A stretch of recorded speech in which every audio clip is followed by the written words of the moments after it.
Bien, hermano, buenas noches con cada uno de ustedes. Bienvenidos nuevamente a este estudio de la palabra de Dios, a este estudio de verso a verso. Bien, a continuación vamos a comenzar entonces con un nuevo capítulo de 1 Samuel, capítulo 24 es el que vamos a ver el día de hoy.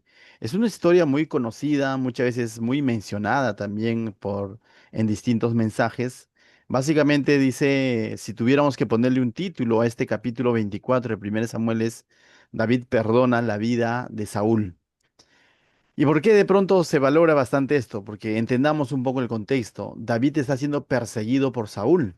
Y el que está queriendo matar a David es Saúl, es rey Saúl, todavía siendo el rey, lleno de celos, lleno de egocentrismo, lleno de ambicia, y de desobediencia a Dios, ¿no? Al no querer dejar el trono, ha, ha visto a David, uno de los hombres que Dios ha usado y ha estado al servicio del reino, pero él lo ve como un enemigo, ¿no? Además de todo esto, David es su yerno porque está casado con una de sus hijas. Además de todo esto, David es amigo de su hijo Jonatán, pero los celos de David, de Saúl por el trono son más, ¿no? Y al mismo tiempo vemos cómo es que todo esto comenzó cuando Saúl desobedeció a Dios y se apartó de Dios y Dios apartó de su espíritu de Saúl, ¿no? Mientras tanto, hemos visto por otro lado a un David confiando en el Señor, huyendo ciertamente y finalmente confiando en Dios, ¿no? Si tuviéramos que resumir, es poniendo su confianza en Dios, escribiendo unos cuantos salmos ahí en medio del desierto, en medio de esto, de la cueva, él huyendo de Saúl. Y hoy vamos a ver justamente una de esas escenas, ¿no? Donde él está huyendo de Saúl. Y de pronto, cómo es que Saúl se va a encontrar, va a tener un encuentro con David, pero un encuentro muy particular, ¿no? Hay un versículo clave en todo este capítulo y lo tenemos ahí, es 1 Samuel 24:10, dice, ¿no? No extenderé mi mano contra mi Señor, porque Él es el ungido de Jehová. Vamos a llegar a ese punto, donde David, cuando va a estar a punto de matar, por así, teniendo en sus manos a Saúl, y así evitar de que lo sigan persiguiendo y así él poder de alguna manera cobrar venganza, quizás, más no lo va a hacer, ¿no? Entonces, estoy comenzando quizás en esta ocasión por el mensaje central, ¿no? Pero a eso vamos a llegar, ¿correcto? Entonces, vamos de verso a verso. Vuelvo a repetir, la idea central de este capítulo es que David, más allá de confiar en su propia fuerza, en su propia venganza, él va a confiar en Dios. Por un lado, va a confiar en Dios y por otro lado también va a respetar a, como él lo va a llamar, ¿no? Al ungido, ¿no? Al ungido en este caso, que todavía estaba en el trono, era Saúl, ¿no? Y aunque Saúl lo está persiguiendo, David le va a mostrar su ejemplo de integridad y misericordia, ¿no? Integridad porque está siendo leal a Dios y misericordia porque no va a matar a Saúl, sino más bien por lo contrario, le va a demostrar su perdón, ¿no? Por así decirlo. Continuamos. Entonces ahora sí vamos, mis hermanos, verso a verso. Del verso 1 al 3, me les pido que me acompañen con su Biblia. Dice así, ¿no? Cuando Saúl volvió de perseguir a los filisteos, le dieron aviso diciendo, He aquí David está en el desierto de Engadi. Y tomando Saúl 3000 hombres escondidos de todo Israel, fue a buscar, dice, fue en busca de David y de sus hombres por las cumbres de los peñascos de las cabras monteses. Y cuando llegó en un redil de ovejas en el camino donde había una cueva, entró Saúl en ella para cubrir sus pies. Y David y sus hombres estaban sentados en los rincones de la cueva, ¿no? Si te imaginas esta escena, Saúl, el rey, está persiguiendo a David, pero hay un momento en el que de pronto él va a ingresar, dice, a una cueva, y donde dentro de esa cueva va a estar David y sus hombres, ¿no? Entonces dice que estaban a los rincones de la cueva, ¿no? Me imagino, ¿no? Toda cueva es oscura, ¿no? Entonces Saúl no se da cuenta que David está dentro, ¿no? Entonces Saúl ingresa a esta cueva, a cubrir sus pies es como a descansar, ¿sí? Entra a descansar de toda esta persecución loca que está teniendo para matar a David y de pronto David está dentro de la cueva, pero no está solo, está con sus hombres. Y vamos a ver qué es lo que sucede, ¿no? Verso 4 al 7 dice, Entonces los hombres de David le dijeron, He aquí el día que te dijo Jehová, he aquí que entrego a tu enemigo en tu mano y harás con él como te pareciere. Y dice, y se levantó David y calladamente cortó la orilla del manto de Saúl. Después de esto se turbó el corazón de David porque había cortado la orilla del manto de Saúl. Dice, ¿no? eh, y dijo a sus hombres, Jehová me guarde de hacer tal cosa contra mi señor, el ungido de Jehová, que yo extienda mi mano contra él, porque él es el ungido de Jehová. Así reprimió David a sus hombres, dice, con palabras, y no les permitió que se levantasen contra Saúl. Y Saúl, saliendo de la cueva, siguió su camino. Nuevamente, mis hermanos, veamos esta escena, ¿no? Esta es una tentación para David. O sea, David está siendo tentado. ¿A qué? A tomar venganza con sus manos, porque sus propios hombres que lo están acompañando le están diciendo algo que quizás es lógico ah, para todo ser humano, ¿no? O sea, mira, es tu enemigo, te está persiguiendo para matarte y ahora lo tienes frente a ti, está desarmado, está descansando, mátalo, ¿no? Sus propios hombres le dicen a David, mátalo, ¿no? Y es más, espiritualizan un poco la situación, ¿no? Dice, Dios te lo entregaba en tus manos. Eh, yo me pregunto, ¿qué hubieras hecho tú si estuvieras en la posición de David? Probablemente no cortas el manto, sino cortas orejas, ¿no? O sea, mínimo. Pero vemos ahí también la respuesta de David, ¿no? Dice que David se levantó y cortó la orilla del manto de Saúl. Ahora, ¿por qué corta él esto? Porque más adelante lo va a usar como prueba ante Saúl, ¿no? Que él pudo matarlo a Saúl, pudo matar a Saúl, pudo cobrar venganza con sus propias manos. ¿Por qué venganza? Porque Saúl estaba dispuesto a matar a David desde mucho antes. ¿Se acuerdan de la lanza que le lanzó? Valga la redundancia desde aquel momento. Las veces que le dijo, sí, mira, ya no va a pasar nada y después nuevamente quiso matarlo. O sea, las veces que lo ha estado persiguiendo y es más, ha matado a los sacerdotes del Dios de Israel, diciendo, ustedes han confabulado con David y todo lo demás. Ha ofrecido recompensa por la cabeza de David, por así decirlo. Entonces, mis hermanos, David tenía todas las razones quizás lógicas para cobrar venganza, mas no lo hizo, ¿no? Dice, su corazón se turbó por haber cortado incluso hasta el manto, ¿no? Y no solo eso, ¿no? Ahora, no es que los hombres dijeron, oye, mira, ve, mátalo, nada más.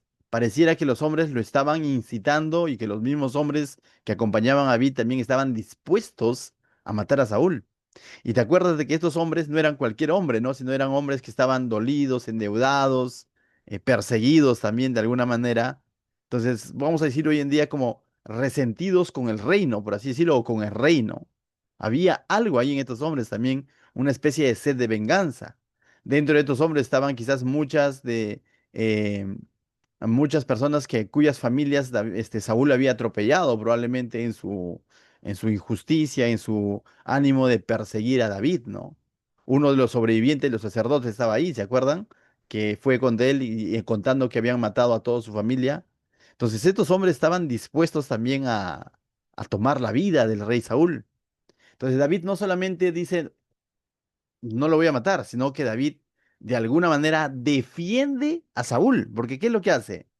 Reprendió a sus hombres y no permitió que le hicieran daño al rey, ¿no? O sea, como que los va a decir, no, no lo hagan también, ¿no? No, no hagan daño al rey. Y usa términos como que él es el ungido de Jehová, ¿no? O sea, diciendo él es elegido por Dios. En otras palabras, está diciendo él es rey.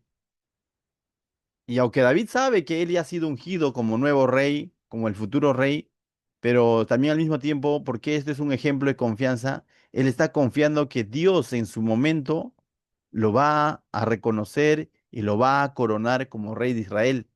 No está cortando etapas. Mis hermanos, en la vida vamos a pasar por una serie de injusticias.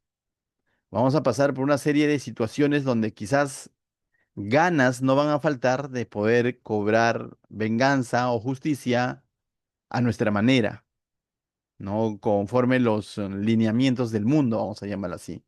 Y uno podría decir, pero es mi derecho a hacerlo. Uno podría decir, pero tengo derecho a defenderme. Sí, pero a veces es mucho mejor confiar en el tiempo de Dios.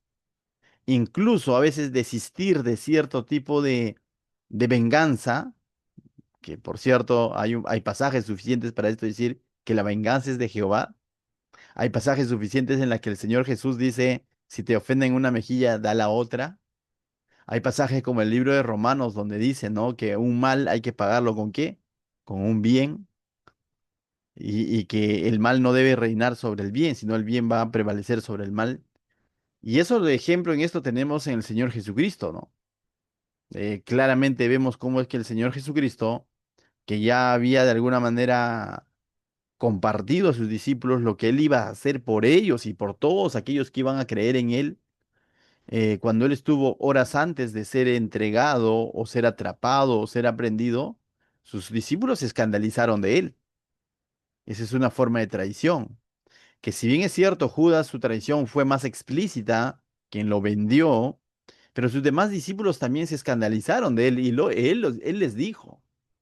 Pedro lo negó 3 veces. Tomás seguía incrédulo después de que ya él había resucitado. Pero si bien es cierto, ahí vemos a Jesús no solamente enseñando la teoría, sino vemos a Jesús en un ámbito práctico que cuando él resucita va en busca nuevamente de sus discípulos y les dice paz a vosotros. En otro sentido, le está diciendo, tranquilos, no tengo enemistad con ustedes. Les extiende su paz.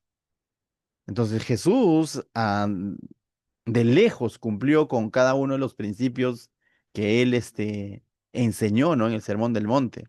Entonces, mis hermanos, yo sé que como cristianos a veces es difícil vivir estos principios, ¿no? Y yo me imagino estar en la posición de David siendo perseguido por una persona, quizás no para matarme, pero que quizás constantemente me ha estado ofendiendo o buscando un mal, pero ahora se da la oportunidad de cobrar venganza, ¿no? Entonces ahí ahora el Señor que me dice, no lo hagas, confía en mí, no lo hagas, confía en mí. La venganza es del Señor en el buen sentido. La verdadera justicia viene de parte de Dios. Y ahí vemos a David perdonando la vida a rey Saúl, y no solamente perdonándole, mostrándole su misericordia y salvaguardando la vida del rey, porque estos hombres que acompañaban a David estaban dispuestos a matarlo. Continuamos del verso 8 al 15, vamos a seguir leyendo ahí en sus Biblias, dice lo siguiente. También David se levantó después y saliendo de la cueva dio voces detrás de Saúl diciendo, Mi señor, el rey. Y cuando Saúl miró atrás o hacia atrás, David inclinó su rostro a tierra e hizo reverencia. Y dijo David a Saúl, ¿por qué oyes a las palabras de los que dicen, mira que David procura tu mal? He aquí han visto hoy tus ojos cómo Jehová te ha puesto hoy en mis manos en la cueva. Y me dijeron que te matase, pero te perdoné, porque dije, no extenderé mi mano contra mi señor, porque es ungido de Jehová. Entonces David esto lo hace visible, ¿no? O sea, dice que Saúl estaba saliendo de la cueva, David va detrás de él y le dice, mi señor es rey, ¿no? Y lo está reconociendo como qué, como es rey. Y le hace una especie de reverencia, ¿no? En el sentido de, normalmente era costumbre de la época hacer esa reverencia al rey, ¿no? Entonces David con esto le está mostrando que él no tiene nada en contra de Saúl, ¿no? Y le muestra la parte de la tela que había cortado de la capa de Saúl, ¿no? Del manto, ¿no? Y le muestra esa es la muestra de decirle, mira, con esta espada con la que he cortado esto, pude haberte cortado el cuello y tú ya no estarías vivo, ¿no? Si David tanto ansiaba el trono, esa era su oportunidad. Mas con esto él le está demostrando que no es así, ¿no? Y es más, le dice, ¿no? ¿Por qué tanto oyes a aquellas personas que te dicen que yo procuro tu mal?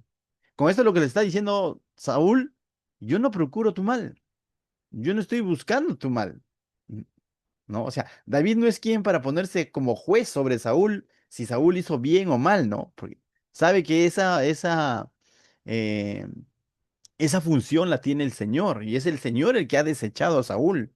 No es David el que le está queriendo, como decimos nosotros en un lenguaje más cotidiano, serruchar el piso, ¿no? Es el Señor el que ha desechado a Saúl. Es Dios el que ha desechado a Saúl. No es David. Entonces él está aclarando, ¿no? Que él pudo haberlo matado, mas no lo hizo, y lo está reconociendo porque tú eres el ungido de Jehová, le está diciendo. Verso 11 en adelante dice, y mira, Padre mío, mira la orilla de tu manto en mi mano. ¿Por qué le dice padre? Es un dato interesante. Recordemos que Saúl es suegro de David, porque David ya está casado con una de las hijas de Saúl, ¿no? Entonces él de alguna manera lo reconoce, ¿no? Como su suegro, ¿no? Mira, Padre mío, mira la orilla de tu manto en mi mano, porque yo corté la orilla de tu manto y no te maté. Conoce pues y ve que no hay mal ni traición en mi mano, ni he pecado contra ti. Sin embargo, le dice, tú andas a casa de mi vida para quitármela. Le dice, no, sin embargo, tú estás buscando para matarme. Y con esto David le está diciendo, yo sé que tú estás procurando mi mal. Entonces también David no es que se hace el que no sabe nada, ¿no? Ciertamente desenmascara a Saúl, ciertamente le dice su verdad, mira, estás queriendo matarme, yo me he dado cuenta y he tenido la oportunidad de matarte, mas no lo he hecho. Pero no lo ha hecho porque está reconociendo que es el ungido de Jehová, en el sentido de que Dios lo ha puesto y Dios lo sacará de ese lugar. Mas David no es quien para sacar a Saúl de ese lugar. Es más, te adelanto la historia. Más adelante, Saúl nunca muere a manos de David, sino Saúl va a morir a manos de los enemigos. Y es más, David de alguna manera va a vengar la muerte de Saúl, de rey, ¿no? De esa manera lo va a honrar. Entonces, mis hermanos, aquí vemos a un David siendo íntegro, y también al mismo tiempo vemos a un David misericordioso y vemos a un David que está haciendo está confiando finalmente en el tiempo de Dios. Vuelvo a repetir, es difícil, pero la Biblia nos enseña este tipo de historias justamente para aprender de estos hombres, no perfectos, pero hombres que fueron guiados por el Señor. Y vuelvo a repetir, no solamente David es ejemplo de misericordia, no solamente David es ejemplo de integridad, no solamente David es ejemplo de confianza en Dios. Esta es una pequeña sombra de lo que realmente es el Señor Jesucristo, el verdadero ejemplo de misericordia, el verdadero ejemplo de integridad, el verdadero ejemplo de obediencia al Padre y que hizo todo conforme a la voluntad del Padre. No tomó atajos, no tomó atajos. Mis hermanos, no tomemos atajos, confiemos en el Señor. No hagamos las cosas conforme a nuestra propia prudencia. Es mucho mejor confiar en lo que nos enseña los principios de la palabra de Dios. Continuemos, verso 12 dice, ¿no? Juzgue Jehová entre tú y yo, y véngueme de ti, Jehová, pero mi mano no será contra ti. ¿Qué está diciendo con esto David? Dios finalmente va a hacer justicia, no soy yo. Ese es literal, ¿no? Juzgue Jehová entre tú y yo. Este asunto que se ha suscitado entre tú y yo, que lo juzgue Dios. Que Dios vea, Dios es justo. Y véngueme de ti, dice, ¿no? Jehová. O sea, Dios es el que finalmente va a hacer venganza o va a hacer justicia, pero mi mano no será contra ti. Pregunto, ¿qué hubiese sucedido si la mano de David hubiese sido contra Saúl? Humanamente podríamos decir, bien merecido se lo tenía Saúl, podríamos decir, pero al mismo tiempo no podríamos decir que David confió en el tiempo de Dios, sino que más bien tomó esa atribución de juez y cobró venganza con sus propias manos. Tiempo atrás hubo un castigo para un siervo de Dios.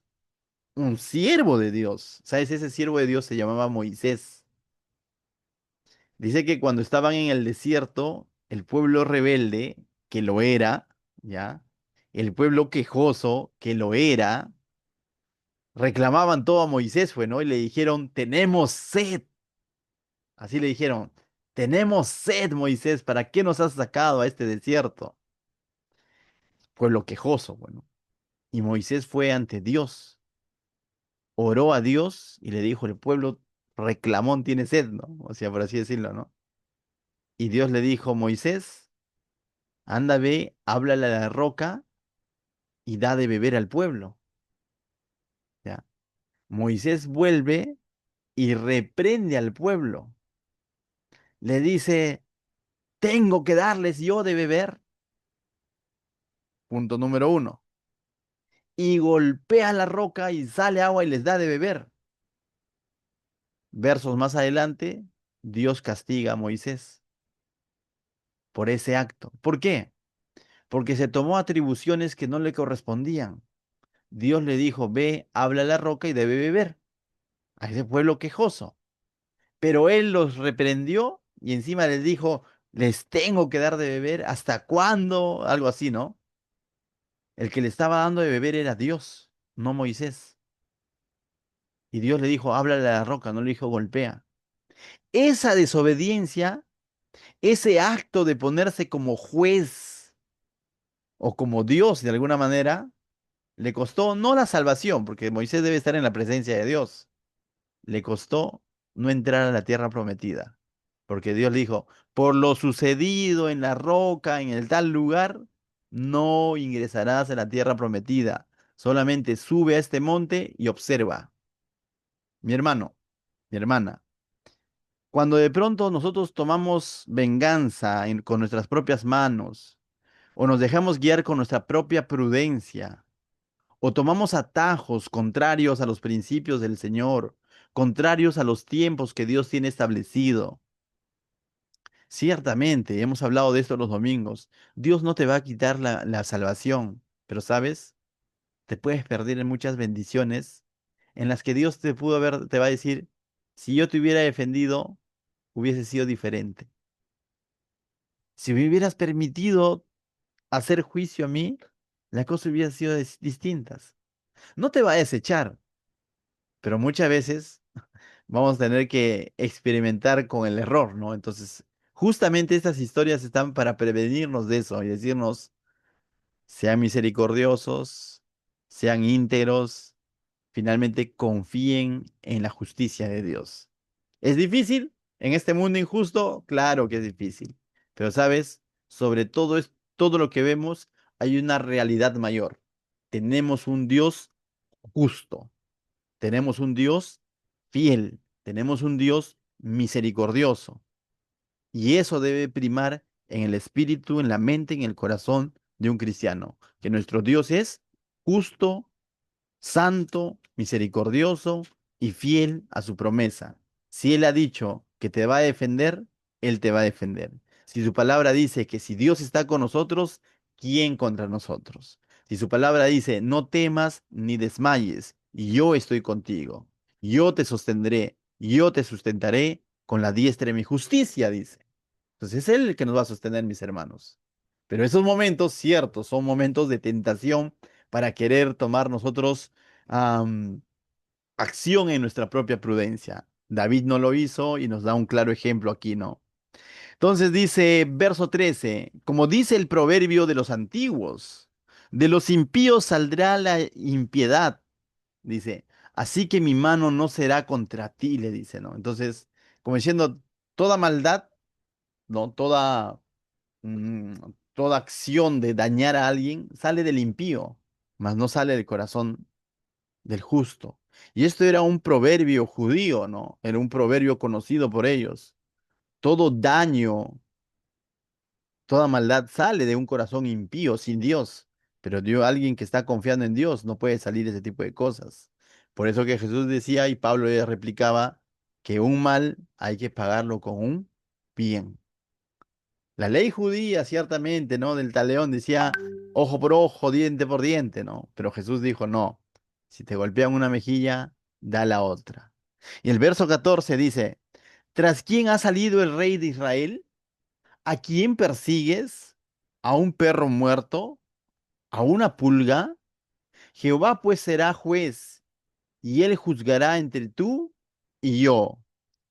Él vea y sustente mi causa y me defienda de tu mano. ¿Qué dice? Me encanta esta última frase que dice, y me defienda de tu mano. En otras palabras, esto muestra esa expresión de confianza de David hacia Dios. ¿Me dejó entender? Dice, ¿no? Jehová pues dice, será juez y él juzgará entre tú y yo. Él vea y sustente mi causa y me defienda de tu mano. En otras palabras, le está diciendo a Saúl, Jehová es el que me está defendiendo de tus manos. Y yo no estoy haciendo nada por defenderme. Lo único que estoy haciendo es huir. Lo único que estoy haciendo es huir. Y ya tenía hombres como para poder hacerle frente, ¿no? Y ha tenido la oportunidad de matarlo, mas no lo ha hecho. Entonces, siguiente pasaje, mis hermanos, 16. Ahora vamos a ver cómo es que Saúl también va, de alguna manera, va a reconocer todo esto que le está diciendo David, ¿no? Del verso 16 al 19, mira lo que dice.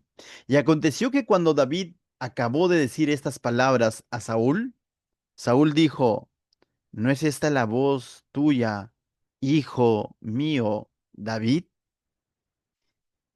Y alzó Saúl su voz y lloró. Esta parte a mí me parece, bueno, sincero por un lado, ¿no? De Saúl. Y está usando términos bien profundos, le está diciendo hijo. Recuerda, David ya era yerno de Saúl.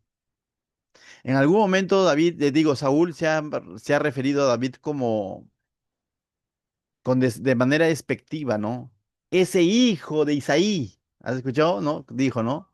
Les dará algo bueno, les dará tierras, les pondrá como jefes, o sea, lo usó de manera despectiva. No dijo ese David que venció a Goliat, no, dijo ese hijo de Isaí, ¿no? Pero ahora vemos a un Saúl, creo yo, en este momento de lucidez, diciendo, ¿no? ¿No es esta la voz tuya, hijo mío, David? Y alzó Saúl su voz, dice, y lloró. Mira cómo es que eh, Dios a través de David está confrontando a Saúl y le está mostrando cómo es que neciamente está persiguiendo a un hombre justo en el sentido de que, justo no en el sentido de perfección, sino en el sentido de que no había hecho nada malo contra Saúl, ¿no? 17. Y dijo a David, más justo eres tú que yo, que me has pagado con bien, habiéndote yo pagado con mal. ¿No te suena esto a Romanos, donde dice que un mal hay que pagarlo con un bien y que así pondremos ascuas sobre la cabeza de nuestro enemigo? Y todo eso tiene un significado, ¿no? Y esto hará avergonzar al otro. Mis hermanos, quizás esto te trae a la memoria ciertos enemigos o ciertas personas que quizás tú consideras que no han estado de alguna manera o te han estado ofendiendo o haciendo daño de alguna manera, ¿no? Entonces, ¿sabes qué? El Señor te está hablando hoy, ¿no? Te dice, ora por esas personas, hazle un bien a esas personas. ¿No es fácil? No es fácil, pero eso es lo que el Señor nos enseña en su palabra. No en solo en este versículo. Este versículo es un caso práctico de lo que el Señor nos va a enseñar de una manera más clara en el Nuevo Testamento. Pero ya desde ya aquí vemos cómo es que le está diciendo, yo he procurado hacerte el mal y tú me has pagado con un bien, ¿no? O me has hecho un bien habiéndote yo pagado con un mal. Verso 18 dice, tú has mostrado hoy que has hecho conmigo bien, pues no me has dado muerte. Dice, habiéndome entregado Jehová en tu mano. Y Saúl está reconociendo que él estuvo ahí, dentro de esa cueva, descansando y fácilmente estaba siendo blanco perfecto para David y sus hombres, y David no le ha dado muerte. Verso 19. ¿Por qué? ¿Quién hallará a su enemigo, dice, y lo dejará ir sano y salvo? O sea, esto no era normal, ¿no? Para la época no era normal esto, ¿no? Para un ciudadano común y corriente que no es temeroso de las cosas de Dios, esto más bien es la oportunidad perfecta para matar a tu enemigo, mas no lo hizo. Jehová te pague con bien por lo que en este día has hecho conmigo, le dice. Verso 20. Sigamos, mis hermanos. Ah, ya, pero esta parte, ¿no? Cuando dice Jehová te pague con bien, ciertamente, mis hermanos, cuando aprendemos a confiar en el Señor, cuando realmente descansamos y decimos que el Señor es el que va a hacer justicia, el Señor finalmente, créeme, que te va a pagar con bien. Tarde o temprano, pero vas a percibir ese bien de parte de Dios, esa paz de parte de Dios. Ahora mira lo que va a hacer Saúl, verso 20 al 21 dice. Ahora, como yo entiendo que tú has de reinar, Saúl es consciente que va a llegar el momento en el que David va a reinar y se lo está reconociendo, ¿no? Dice, ahora, como yo entiendo que tú has de reinar y que el reino de Israel ha de ser en tu mano firme y estable, Saúl sabía que ese momento iba a llegar y por eso que ha estado persiguiendo a David, para evitar ese momento. Pero ya Dios le había desechado de ese reino y había dicho a través del profeta Samuel que iba a levantar a otro. Y Saúl ya lo tiene claro y Jonatán también. ¿Se acuerdan en el capítulo anterior? Cuando Jonatán va y le muestra su apoyo a David, le dice, ¿no? El día que tú reinases, considérame ahí, ¿no? Entonces, esto ya era evidente, ya estaba claro para Saúl y es más, creo yo, para el ejército, ¿no? De Saúl, de que finalmente David había sido ungido como el futuro rey. Por eso que ellos lo están viendo como un enemigo político, ¿no? Un enemigo militar. Entonces dice, pero ahora le va a hacer un pedido, ¿no? Un juramento le va a pedir a David. Y mira, no sé si se estrechan las manos, pero ahí la IA ha hecho que se estrechen las manos, ¿no? Porque imagina con una especie de juramento, de pacto, de trato, ¿no? Mira lo que dice verso 21. Júrame pues ahora por Jehová que no me destruirás mi descendencia después de mí, ni borrarás mi nombre de la casa de mi padre. Entonces, de alguna manera le dice, ¿no? O sea, júrame que no vas a matar a mi descendencia. Y ciertamente, mis hermanos, cuando veamos más adelante, cuando llegue ese momento, David va a ser leal a este juramento. Incluso va a mandar a llamar más adelante a uno de los descendientes de Saúl, descendientes de Jonatán, llamado Mefiboset, y lo va a sentar a la mesa del rey con él, ¿no? Va a llegar ese momento. Entonces, verso 22 dice. Entonces David juró a Saúl y se fue Saúl a su casa y David y sus hombres subieron al lugar fuerte, ¿no? Entonces, ciertamente David le hace ese juramento, ¿no? Mis hermanos, enseñanzas prácticas que podemos ver en esta historia, la primera es confiar en Dios.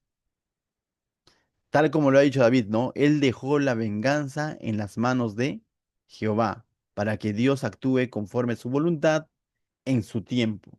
No buscó tomar atajos. A eso se le llama confianza.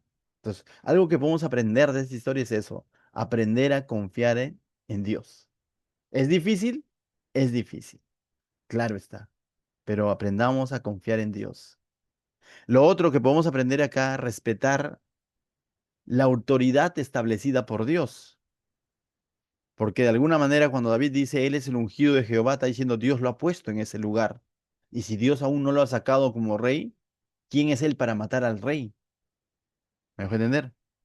David era el futuro rey, pero aún así no se atreve a matar al rey que Dios había establecido, porque finalmente Dios había permitido que Saúl esté como rey y Dios aún no lo ha sacado, aunque ya lo ha desechado, pero aún no lo ha sacado de manera práctica o física, ¿no? Entonces él está respetando la autoridad, ¿no? Estamos dando su respeto por el rey, por el ungido de Dios. Aprendamos a respetar autoridades. Eso yo creo que el cristiano tiene que ser de ejemplo de eso a donde va, en los lugares donde se desenvuelva, sea en el hogar, sea en el trabajo. En el hogar, por ejemplo, ¿no? ¿Quién es la autoridad? Los padres.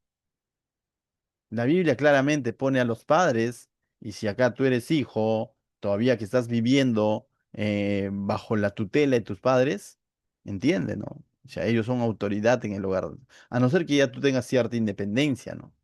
Ya hayas salido de tu hogar, o que te hayas casado o no, pero ya no estás bajo su tutela, entonces no. La Biblia es clara, incluso honra a tu padre y tu madre, ¿no?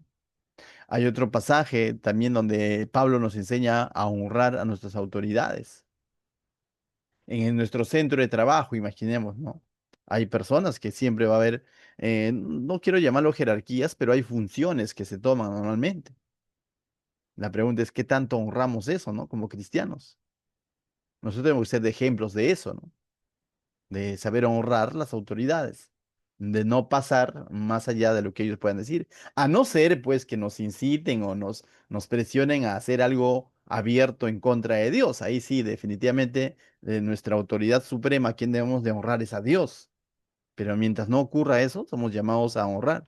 En la iglesia de la misma manera, ¿no? O sea, ciertamente decimos, nadie es más que nadie, todos somos, tenemos la misma dignidad ante el Señor Jesús, a todos nos ama por igual, pero también en la iglesia hay un orden, hay funciones, hay ministerios, hay responsabilidades, hay un pastor, hay ancianos, hay siervos, hay encargados de alabanza, hay encargados de ministerio de adolescentes, hay encargados de ministerio de niños, de evangelismo. Entonces, en ese sentido, también como cristianos tenemos que aprender a respetar ¿qué?